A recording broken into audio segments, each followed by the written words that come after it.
ময়নাতদন্তের পর ফরেনসিক পরীক্ষার জন্য ম্যারাডোনার লিভার এবং কিডনির পাশাপাশি হৃৎপিণ্ডটিও তার দেহ থেকে বের করে নেওয়া হয়। তবে পরীক্ষার কাজ শেষ হলেও এটিকে তার মরদেহের সঙ্গে সমাহিত করা হয়নি।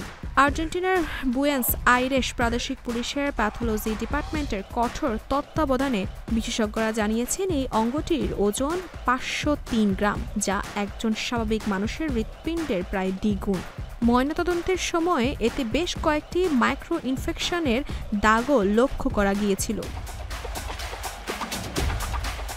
সংবাদ মাধ্যম দিয়ারিও এএস এর প্রতিবেদনে অনুযায়ী এই কড়া নিরাপত্তার প্রধান কারণ হল চরমপন্থী গোষ্ঠীগুলোর তরফ থেকে আসা হৃৎপিণ্ডটি স্মারক হিসেবে চুরি করার হুমকি। কিংবদন্তি এই খেলোয়াড়ের হৃদযন্ত্রের প্রতি গুরুত্ব এতটাই বেশি যে কর্তৃপক্ষ ঝুঁকি নিতে চায়নি। ফলে ম্যারাডোনার মরদেহ বুয়েন্স আইরেসের হারদিন বেয়াত ভিস্তা সমাধিক্ষেত্রে তার মা বাবার কবরের পাশে শায়িত থাকলেও তার হৃৎপিণ্ডটি স্থান পেয়েছে পুলিশের হেফাজতে।